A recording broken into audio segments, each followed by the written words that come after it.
Poll out today from the UW's Election Research Center shows former Vice President Joe Biden leading President Donald Trump. Amy Reed spoke with the poll's director today and joins us live to explain what these results mean right now. Amy?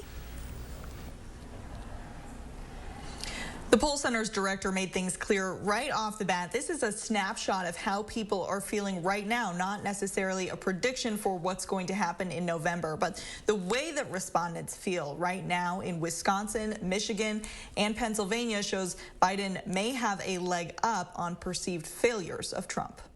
Among the young, in women, and for non-whites, Vice President Joe Biden is leading the race between him and President Donald Trump, and elsewhere, it's close. A new poll from the University of Wisconsin's Election Research Center shows Biden over Trump 49% to 43%, with a 4.8% margin of error. We do know from the survey that the public generally is down on Trump. Research Center Director Barry Burden said this snapshot from late July and early August shows people generally disapprove of how Trump is handled recent events, such as the pandemic and Black Lives Matter protests. And so on basically the major issues of the day, Trump is not faring well and will need to change the perceptions of the public if he's going to win. Trump will also need to improve among white voters, with them being closely split between him and Biden.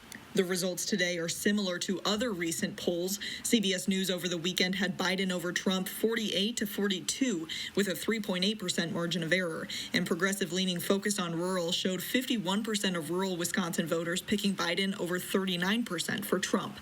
Burden said for Biden to keep his lead, he'll need to keep focus on what the public thinks Trump is doing wrong. And to offer himself as a sane, sensible return to normal politics and somebody who has a kind of a sure hand. Trump's task, I think, is to remind people of the things that attracted them to him in the first place 4 years ago.